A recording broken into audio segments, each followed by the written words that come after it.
Hello, my friends, and welcome to the third season of Brand Your Dream Show. Today with us, Divya Parekh. She is business growth strategist. She's going to share with us a lot about publishing, a lot about how to grow your business. So I'm so excited to have her on my show. Hi, Divya. How are you doing?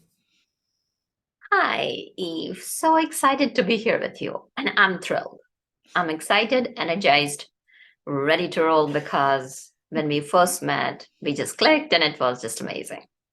Absolutely. I love this. In pre conversation, we always have so many stories to share. And I was excited to hear your ideas, how you're talking about the Amazon publishing, how you're talking about book is the beginning of the business growth. So, can you share with us a little bit more of your story, how you get on this journey, how you discover publishing and all those kind of things? Absolutely. So going back to I've got several previous lives. So in one of my previous lives, as I transitioned from corporate into the coaching, I've always been about how can I make impact? And what happened was I was doing a lot of pro bono coaching and networking also because as an entrepreneur, it's important to network. And somebody recognized that and they were doing an anthology. And a part of the thing about anthology was that some of the profits were going to a nonprofit organization. And they said that, we want to bring people in who are impact driven. And I was very excited Mhm. because I used to love writing stories and poems when I was a young kid. And of course, whenever anybody visited our house, I would be just like, out there, I've written another story. No. And after I grew older, I'm like, oh gosh, what did I put them through? Poor guys. Maybe some of them didn't even come back for that. Like, oh gosh, if we go back again, this kid will be reading her story. So long story short, when initially I used to be very like totally into books, sitting in the trees, we had a lot of beautiful trees in our backyard and reading trees. I mean, not reading trees, reading books up in the tree and just the books transporting you to another world, opening up so many different horizons. And then I moved into science. And of course, science and storytelling doesn't go as well. So I'd kind of forgotten about it. So when this opportunity came up, I was thrilled, like, okay, sure, yeah, I can write a chapter. That's no problem. And when I started writing, it was about purpose and vision, right up my alley, one would think. Mhm. And as I started writing, I was gripped by the fear. Oh, am I the right person to write? Mhm. What are people going to be thinking about? And once it's out, it's going to be out there forever. Like anybody can pick up a book from any store or like wherever it is. I've got like whatever I'm saying is there. The Mhm. longevity is tremendous for a book. So I got in my own way. And it was like a month went by and another month went by. And the publisher, she was so sweet. She kept on encouraging me. And after all, she was so tired. And she said, Divya, listen, we can have you in our next anthology program. For this one, we might have to kind of like just move on because we can't hold up the rest of the authors because of you. Mhm. And that was the moment where it was that aha lightning moment. Mhm. Oh, why was I writing this chapter in the first place? Mhm. It was to drive impact. And what am I doing here? I'm just kind of sitting here wallowing in my own fears and letting my self doubt and just kind of get in my way. And once that became clear, it was almost like the fog lifted. Mhm. And then I started writing. I wrote, and the book was published, became a bestseller. And profits went to this nonprofit organization for children. And it was so wonderful to hear that. And then after that, I decided, like being a researcher as a background and coming from neuroscience and biochemistry background, I'm always that, okay, what is it that brings excellence? What is it that breaks our habits? What is it that breaks our fears? What is it that we can do so that we can perform at our peak? So I sat down, started working with these world-class masters, like who are the top-notch people in publishing, and spent quite a bit of time learning about different things. And then what happened is like, okay, let me start writing. So I wrote one book. Wasn't bad. I mean, fear was still there because every time you put yourself out there, and especially when I write, it's a piece of my little piece of my soul, little piece of my heart, little piece of my head. And and wrote another book. And what was interesting was that here were three books I had written, and people started asking me questions. And I gotta tell you, those early books, extremely boring because I was writing what I was teaching. So leadership can be kind of cut and dry. And at that time, I was writing, and yet it was not from a place that it would be interesting. Mhm. And what happened was I would just take my books everywhere, especially to the networking meetings. And now we are talking long time back Mhm. when Zoom was not as prevalent. I'm talking like maybe in, you know, 10 to 13 years back. People Mhm. wanted to meet in person, and we met in person. And every single time, doesn't matter where I would be sitting with my stack of books, and everybody wanted to come talk to me because the beauty of that is that you can find a lot of doctors, you can find a lot of dentists, chiropractors, lawyers. And even though writing has become so prevalent and so common, still it's hard to find an author. So people would come talk to me, and I'm like, huh, what is it about these books that's attracting them? And they would ask, and I would talk. And then I started keeping more copies in my car. And what started happening organically, and of course, I had coaches. I've always had coaches of my own. And as we were talking, and they're like, okay, why don't you use that as your calling card, as your business card? And every time somebody was interested, what I would do is like, okay, we would get into a conversation and we would talk. Like somebody would say, oh, I'm having this problem. And then what I would do is I would just kind of circle, take a pen, and write down a tip around it and hand them the book. Mhm. That this is, I think, will really help you out. So this is no pressure. It is just serving. You're sharing. You're not selling. I would Mhm. hand the book over, and just like any funnel or just like any lead generation, what happens is that it's a numbers game. Mhm. People would come back and say, oh, I thoroughly enjoyed the book. I'm like, that's great. And they would go buy one of my other books, or they would come back and say, this really helped me. Can we explore how can we work together? So from there, a lot of things have happened organically for me. It's interesting. And as I see what you already had enough is basically our first question is all about visibility. And you started with this idea that, all right, you can have a stack of book, you already generate the interest and people seeing you. And basically the first strategy you already shared. I add my tip and then people start connecting with you. So you basically answer the second question or the first question. But thinking about that, I know that in modern environment, it's not certain years back, anybody can print the book. So unfortunately, sometimes the quality of the book get down.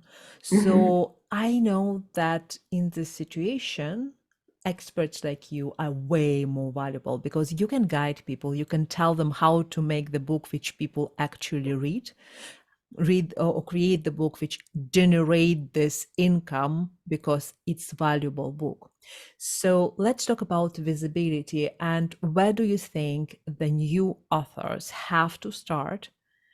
What kind of thinking process they need to have to create the first book which actually create impact for the business and become visible with this book? Absolutely. So the first thing I will say is that why people are not successful. There are two things. We're not going to go in everything in detail, but like one thing is that everybody has an intention. Yeah, I want to grow. Mhm. I want to impact. I want to serve so many people and I want to become visible. I want to get on so many X, Y, and Z. I want to have this lifestyle. I want to do this. I want to do this. So that's intention. Mhm. And now when you go to implementation, and that's the road from intention to implementation, as people start implementing different things don't land. You go, and as you mentioned, there are a lot of people who'll go publish the books, they're out there, and it doesn't go anywhere. So now the inspiration is gone. And when the inspiration dries up, you don't do things. And when you don't do things, you don't see results. So that's where it's so important to have the right implementation in the right order at the right time. So, for example, going back to your question when you mentioned that, let's say regardless whether you are a starting entrepreneur or whether you're a successful entrepreneur, 6 figure, 7 figure, doesn't matter where you're Mhm. at. The first thing to sit down and see is that how are you going to impact somebody else? Super important. Because if the impact is not there, the intention and the heart to serve others, it doesn't work. Because I'll share that with you. A lot of people are coming from a scarcity mindset that, oh, I cannot put everything in the book. And I'm not asking you to put everything in the book. It's also important to have that heart that, okay, I want to give enough that I'm going to impact people. Because today's consumer is very, very smart. And as you said that, like, yeah, anybody can publish a book. And at the same time, know that with all the artificial intelligence coming out, the knowledge is like this at the fingertips. So, what separates you from the automation? What separates you from hundreds and thousands of books that's out there? You, your personal experience, your personal expertise. And that's where the key comes in, is putting in that intention and the heart to serve others. So, first thing is like, okay, you got to have an intention to impact others. Second thing is that is the idea what you're going after even in demand? Are you solving a problem? Because if you're not, then you could write 100,000 books and it's not, maybe it will do some good. Think about it. Like, let's say if you are just a simple, and I'd love to share a story over here about two boys. So they're two friends and they're always competing with one another. And around like 11, 12 years old and very playful. So they will just kind of set a competition, do something. And so one day they were standing. It was at the end of the summer and the grass was like, beautiful. All this like sun shining on it, golden grass. And beyond that grass was an apple tree. Nice, juicy, red, delicious apples. And both of them are like, yeah, oh, they're so good. And both, let's say it is John and James. So John and James say, let's make it more interesting. Let's make it a competition. Whoever reaches first gets to eat apples. The other one doesn't get to eat apples. And they're playful, they're kids. So they move out. They're like, okay, we are going to go through the field to get to the apple tree. And So they spread out around like 100, 200 yards of distance. So John and the grass, that beautiful golden grass was kind of tall, and these kids, they couldn't see, so they had to like jump and see in which direction they were going, or they could get lost. So as they're going, what does John do? John looks neither to the left, John doesn't look to the right. He keeps on jumping and making sure that that apple tree is in sight and keeps going towards it.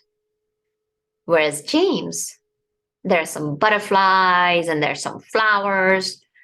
So he gets distracted and he loses sight of his apple tree. So of course, John reaches first. He's waiting there. He doesn't eat. He's Now James comes in like maybe half an hour later. And he's like, "Oh, how did you reach so early?" He said, "I had my eyes on the apple tree." And of course, John and James are great friends. So John eats first. James sits there and watches him. But then John says, "Let's eat apple together." So the moral of the story is that if you're not clear where you're going, you can get distracted. So coming back to it, is there a problem to solve? Do you know that that your audience wants to eat apple tree, or they're interested, or they'll get distracted by those beautiful butterflies and some beautiful flowers? Because if the problem is not intense, then your writing the book is not going to do any good. So this is just an example. So becoming clear about the problem you solve. And then third is like creating a strategy. Mm-hmm. How this book is going to bring back your reader to you. How is this book going to go and impact your business? How is this book going to continue building that business for you? So sitting down and looking at all those different things are so critical. And then of course the book writing pattern, like, where you're putting what, like, what's your narrative? How kind of like what of an arc are you putting in? Are there any characters? Even if it's you are still a character, treating it like really like writing a book, not just kind of dumping things in there. So having all that. And the reason, like, going back to what you had mentioned, is the publishing, anybody can do it. So where my super strength or superpower comes in is that I see you. And when I say I see you, is that I'm able to see the potential. And I gotta say, like, one of my clients told me such a beautiful thing, that you see possibilities where none exist. And that was so powerful. And I depend on my team of editors, like who have got like PhDs in English, and who are people like who will tell us like, okay, the story is not flowing here, the sentence structure is not there. So it is the culmination of a whole team that makes it so beautiful. Like, okay, like when you're even thinking about the book covers. So just for an example, I'll just kind of share about my book cover, the one that is sitting right there in the back, Expert to Influencer. For me, an influencer is someone who's a rising tide that lifts all boats. So as you can see, that wave is coming towards us. Is the wave going away? So what font you're using? So there's so much more that goes into it than what we can cover over here. But that's a gist. Mm-hmm. Love it. So let's talk about authenticity. And that's an interesting aspect with the book writing, especially when it's related to the team writing, because obviously when we speak about professional writing, the editor is involved, as you say, book designer is involved, and there will be questions about book art afterwards, because it's a different process than with a paper book publishing. So Amazon publishing is different in that. The experts having different set of tools in hands, but we're going to discuss that later. So let's talk about authenticity. And that's a question which many people ask, because they say, well, let's say somebody is not originally English speaking person. So they obviously express themselves slightly differently. So when they write a book and then they give this book to you, to your team, and probably, to some ghostwriters, how people or editors can help this person to change, how much these people can change the book so that it still sound and feel authentical, because many books, it's a part of the funnel. So it's like first people see the book and then they go to coaching program, and then in the coaching program they actually deal with real person. So if the book is drastically different than the actual coaching program or coaching presentation, then it's a potential problem. The trust is shaking, so to say. So how your team would approach this situation, how to make book authentic while it's not perfect at the first place. I was talking about somebody to whom English is not the first language, so probably the initial writing is not perfect. So how to address this authenticity issue and make the book maximum authentic and still keep something from the author Mm, write-up. what a great question. So, what we do is that the first few sessions Mhm. is with me because I'm at the forefront and I'm helping people write about who they are. And it's also like taking their experience. So, kind of think about it, that diamond is already there. And all we are doing is just kind of shaving off and bringing out their shine. So, authenticity, what a great question. I really got to say that again, because it is their potential, it's their unique experience that makes the book unique. So, how we deal with that is we record them. And so there are two ways: either they write the book and we edit it, or we write the book. So let's say in the first case, what happens is they're writing the book. So we have the essence, even though the English is not there. So we keep the flow in a way that it still maintains the authenticity without taking away the essence, because it's the essence of the person, as you mentioned, very to the point right here, is that people are going to be connecting with the coach, and this is the place where they're learning about this person. So that never goes away. We keep that. And that's the beauty of a independent or indie publisher. So I'm an indie publisher Mhm. where we do not dictate how the book should be. We will provide recommendations that this is how the market will look. We provide recommendations that if you write this way, then this is how it will be perceived. We leave the creative control to the author, because if they're not comfortable, then they'll not talk about it. And if they gotta be proud of it when they hold that book in their hand, yes, this is my masterpiece, this is my work of art. So we are just there, like you can consider it as that chisel that Mhm. chips away and does not take anything away from the diamond that's within them. So that's the scenario when somebody's writing. And let's say if we are writing the book for someone, then we have interviews, which is, of course, videos where we are asking deep questions, and like we have sessions after sessions. And then when we create the outline, so the first step is that we have understood exactly what the person wants. And then there's a lot of team meetings on the back end that, of course, the author does not see. And we kind of come back. There's some back and forth. In some cases, there's not. It all depends. It's so individual dependent, because sometimes they're very clear, sometimes they're not. So sometimes it's like James, we have to take detours and come back. And sometimes it's like John, they're very clear where they want to go. So we are a personalized boutique Mhm. indie publishers because we meet people where they're at. And we want to bring out that essence. And once they're happy with the outline, then the next thing what we do is we write the first chapter and we give it to them and ask them, like, how does it feel to you? Is that your voice? Did Mhm. we get it? And when they say, yep, it is, That's when we just kind of go forward with the rest, and they still have the creative control. Let's say there are sections, if they don't feel right, that no, I want to keep this, then we will revert it back. Because Mhm. ultimately it's their book and it's okay. Sometimes if it's not perfect English, it's completely fine. You don't want to make it so sterile that it removes the very essence that you are trying to portray to your reader. Mhm.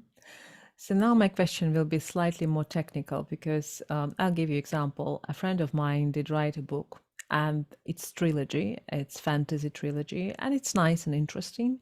However, if I would edit it, I would probably follow the hero journey and I would actually make way more clear arch for every character because it was quite messy.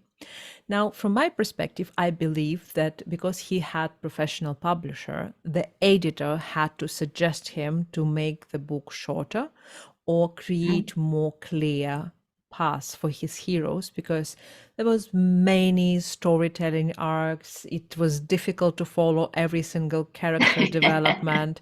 There were three different times. One was happening in some crusade time, one in a modern time, and one in some astral projection. It was really difficult to understand what's going when and with whom. Realistically, I'm vivid fantasy reader, so for me it was easy to follow, to be honest, because I'm habitual to read universe books. Oops, my light is not agree with me. So basically, my question is, if somebody come to you with an idea, but without the structure, how would you approach this? How would you recommend them to go with the structure? What is your precision for that? So, what we would do is we would sit down and figure out, first of all, who the book is for. Mm. Then, secondly, what is it that they want out of the book? Because here at the book is something that serves both the reader and the author, especially because we primarily focus on nonfiction books. We have worked with fiction, autobiographies, and children books, but our primary focus is on nonfiction. So the whole idea is that what is it that, like, one, what is your reader going to get out of it? Second, what is it that you want? And then the third thing is, if you're talking about nonfiction books, we can talk about fiction books, but I'm going to focus on nonfiction. What is it that the book is going to do for your business?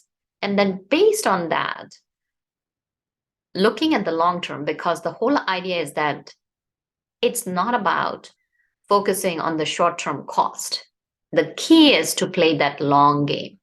And when you're playing that long game, then that's what decides the structure. So, for example, I'll just kind of share that. Let's say if you're writing a book for a chiropractor, just a simple thing, and chiropractor wants to grow his business. So then we would just recommend a very small book, which is a 3x5 pocket books that they can hand out to their customers or to their patients that they can go away and walk away with. Mhm.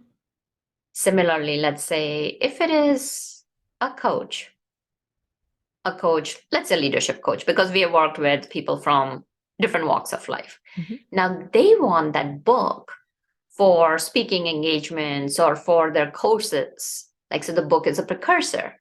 Then we recommend that you got to have enough, and that will be a 100-page book. And how the book structure would be outlined would depend on what type of courses they have. Do they want to include those elements inside the book? They don't want to include. Do they want to use the book for speaking engagements? So a lot goes in that would decide the structure. Does that answer your question? Absolutely. That's actually very interesting because to me, I understand the structure based on the video, most more or less. It's the same idea about hero journey storytelling and other things. But you caught me on that fantasy books are very different. To me, all the structures are the same because I use them, but for people, obviously, it's different. Thank you for Yeah, that. it's like even if you're writing a children's book, then it's a Yeah. completely different, like, is it a chapter book? And Mhm. then is it a picture book? And if it is a picture book, then again, what age are you addressing? Like, is it 3 to 5, 6 to 7? Like, what genre is it? What subgenre in it? So there's so much going on. There's so much intricacies that a lot of times when people say, oh yeah, take this and apply this, I just sit back and say, if it works for you, go for it. Because to me, there's never one way of doing things. People can do things differently. In our experience, for our clients, what we see is that everything is so unique that personalized Mhm. structure and personalized approach is the way to go.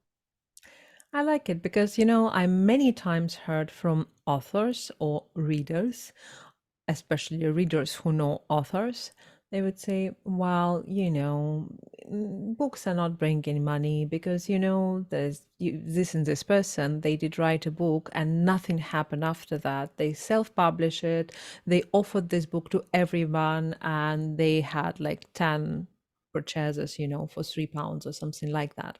So when I see these books, most of the time I instantly know why these books were not successful, but most of the time authors never want to hear the feedback from professionals. I think this is a major thing which defines a successful author from not successful author, because not successful authors many times they just didn't listen to the publisher, And isn't one it? thing I want to bring out over here, if I may, Mm. is that book is not a money-making machine. If you're Mhm. expecting that, oh, you know what, I'm going to be the next J.K. Rowling, I'm going to be the next Brian Tracy, or I'm going to Mhm. be next Marshall Goldsmith, who sold millions of copies, then I would say that, then think from that perspective. This again kind of goes back to that, what is it that you want the book to do for your business? If you want the book to bring you money, then you got to think differently. Like, think like, okay, what am I going to write about? Then that creative control goes away. Then it's very much into doing all of the market research. Like, what is the burning thing that's going right now that will solve, like, what's the market size? Can be done. Mhm. Books can bring you money, Exactly. but And it I changes the whole strategy, how you're writing, how you're marketing. Mhm. For coaches and consultants and for online entrepreneurs in general, I would say book is nothing but an instant credibility building machine. That's it. Don't think about making money from the books, because a book is like, for me, book is like a lost leader. Mhm. And when I talk about lost leader, is that it's an investment that keeps on giving. It's like a giving tree. Now, how you use it will bring you the money. So, for example, I can just kind of share stories about different of my clients, some of my stories.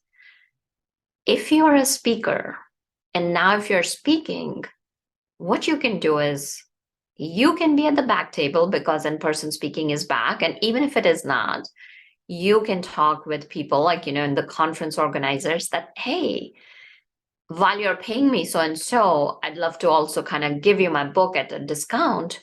So you can make the money like that. But if you're thinking that if you put it on Amazon and you're not marketing, not doing the ads, so now the money's again going there. And how much money are you bringing back? Because I'll tell you, like, my book is in multiple outlets. And now you have to give. So, okay, let's say, first of all, if you go through a publisher, you're only probably going to get traditional publisher 5 to 10% of royalty. You don't have creative control. And even if you're doing indie publishing and if it's in the different bookstores, you gotta give the retail person 50% off the price. So let's say, even if it's $30, let's say your book is at $30, now you got to give it at 50%. So it's already at 15. Now, out of that 15, they are going to keep some royalty because they're selling it to the customer at 15. They keep 50, so it's $7. So to make that $1,000, you got to sell so many books. Why would you want to do that? Mhm. I would say take that one book and write it in such a way that you're connecting with the readers. It becomes your lead magnet, or depending, like, again, what is your need? The book can serve in so many different ways. Book can be the precursor to your course.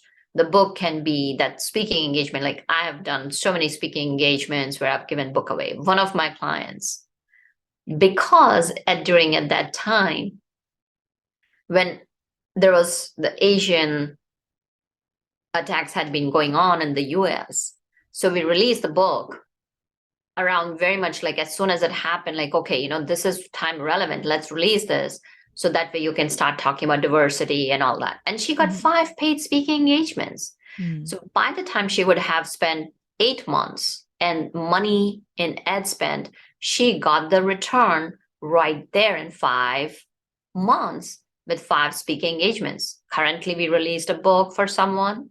She just did an ebook. And as part of that, a reader reached out to her. She had a conversation and she signed up a client within 7 days. Now, are these typical results? They can be. It depends if you take the right strategy and implement that. And again, I'm going to go back to what we started out with, the intention to succeed and the implementation. There is that gap, how you implement. And if you implement and when you implement is the answer to being successful. So let's start, from the beginning. The idea, you were talking about the idea initially. So, how do you think somebody can come up with a worthy idea for the book, which will be probably a mix of earning money and generating money from the courses or coaching programs? Let's say like that, because you say that without the idea, without the goal, there is no idea how to find ideas. So let us set imaginary goal. We want to partially make money from the book, and we want to use it as a lead gen for our courses and programs. So that's an ideal circumstance for the book, which we are discussing. So how we come up with the idea? What is the step process? Where to start? Well, one of the things is just what's your own coaching practice? What problem are you solving? So going back to that, it's as simple as that. And your clients are coming to you for that. Are you able to create an impact? If you're able to create an impact, then that's partially what it is that will become part of the book. And then if you want to make the money from the book, then be prepared to invest also. Where and be ready to prepare to invest the time and bringing in people. Like then, let's say if you have an idea, then you start building your community from that time for the book. Then the focus is the book. Then the focus can be business, but then you're talking a lot of time and effort into it. You've got to have a team behind you, which is helping you. And as you start writing your book and as you're building your team of people, and then as you're building your community, people know that the book is coming. So that's one of the ways. Then you can do ads. Tons of people do ads. And then as part of that book, they're giving away like tons of things. It's you're building a community, you're building a team, launch partners, going to influencers. So then that's a whole new direction. And we can talk partial, but usually, as we talked about, like having that one destination in mind makes a huge difference. Like, so now, okay, like you have that apple tree in front of you, and then at the same time, like, okay, you know what? I see a pear tree too. So how are you going to split it? Mm-hmm. This is, I'm sharing my experience. Both things can be done, definitely can be done. It's about, as an entrepreneur, are you ready to invest time, money, and energy upfront? Because you will need money. If you want to make money, you got to get the word out there and put it out there, unless you're a household name. So, for example, or unless your topic is something. So, for example, let's say if it's an anchor or a football player that people already know. So you don't have to put in the work. And that's where like your piece also comes in, Eve, like, building that brand. Mm. So there's so many different factors that you got to take a look at before you go down that route. Like, do you have a large following? Do Mm. people take action? Like, do you have like 100,000 followers of your own, or like, what's your email list? So there's so Yeah. many factors in that it's very hard to nail it down. Like, okay, you can do this. Step 1, 2, 3, 4. Step 1, 2, 3, 4. Let's speak about one important aspect in that because I was talking to traditional publishers and they mentioned that biographies and stuff like that, they're not very interesting, but the practical business books have its potential. So the biography are only interesting if you are already known, like that football player you mentioned. So let's think about that because in marketing, basically, when we speak for coaching communities, for expert communities, we talk a lot about how the story impacting your connection with the customers because customers can relate to the story. However, people are not looking to buy your memoir as such. So they are actually looking for the business advice. So, what is your suggestion in terms of the combination of the story? Should the story be at all in that business book? How much should it be present? What part of the story is important for the book and which part is not important for the book? For the business book, we're talking about coaching, we're talking about business books, recommendations, so it's not memoir. So, just for the record. Well, storytelling can be woven in any part, any day, anytime. And so I'll just kind of share. I just took a simple story, which has got nothing to do. Two boys, John and James. And yet we have used that story to highlight the different points that I'm making. So it's how you use the story. How do you frame the story? Having that clarity is important. So for one of the examples I can give, like, what one of my clients recently did who got Heather, she got a client, through the book, she shared. So for example, she is a healer. And as she was talking about, as we were talking with her, like, writing her book, talking about one of her strategies as to how people can overcome trauma, what we did was, all right, let's take your story and share here. What did you go through?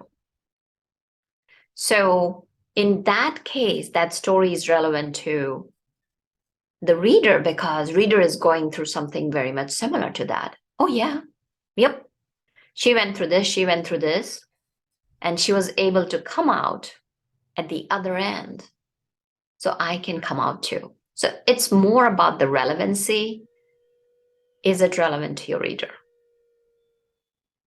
Mhm. So it's great. Let's talk about the practical aspect. So we come up with idea. We know how much of the book will be the story, how much of our recommendation based on the program will be involved with the book. So more or less that's clear.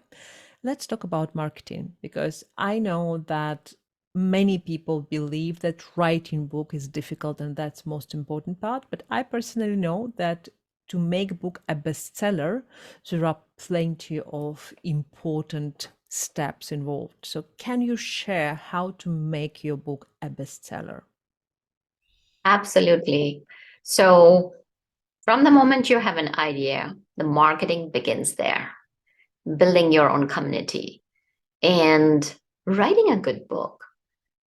Also having that book cover that will have people stop, having a very clear title. So for example, people would say that, oh, Divya, why don't you give an example?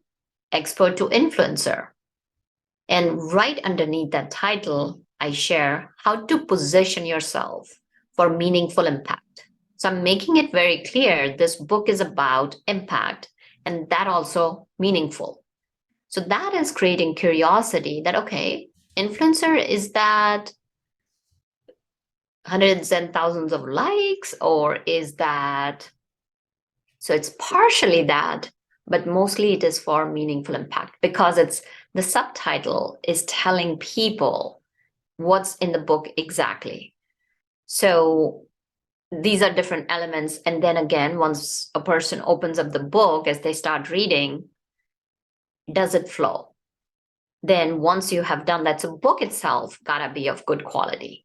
And I'm not talking about having a best-selling, because we have taken several people, and some of our authors are New York Times bestseller, and some of our authors are Wall Street Journal bestseller.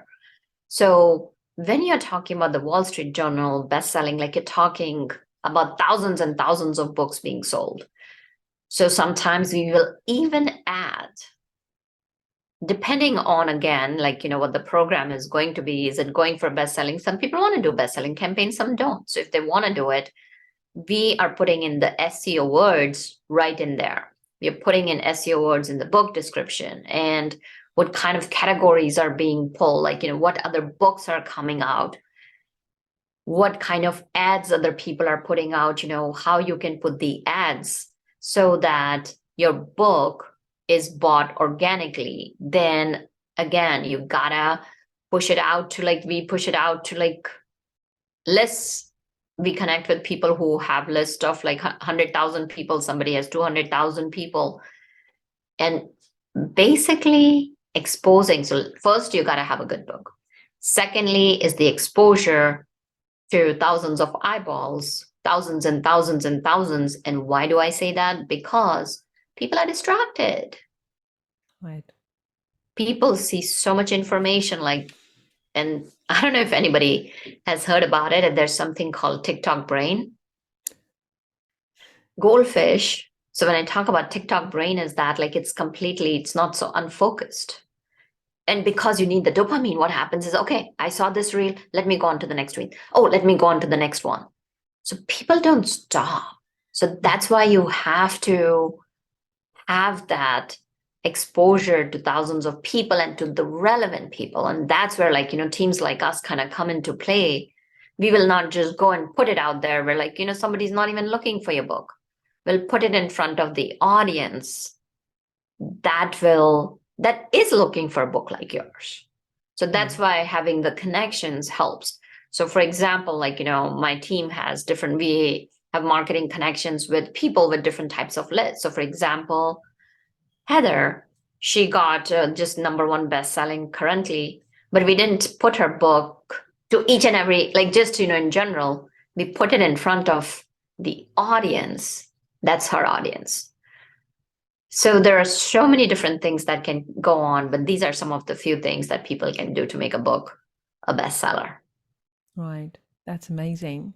So I'm almost afraid to ask you your three best tips to actually publish the book, because I guess you already gave so many tips on how to do it and answer all of that. If you have any best recommendations which we didn't touch, please give them right now to our listeners. Well, one thing I'll say is that show up for yourself. Believe in yourself, show up for yourself. Second is show up for others. Because in today's world, it's all about what's in it for me, what's in it for me. Move away from that. Flip that M in me and make it W. So the first step is show up for yourself. Second tip is show up for others. And third is flip that M and turn it to W so that the me becomes we. Fantastic. I love it. How people can connect with you and probably explore how you can help them with the book.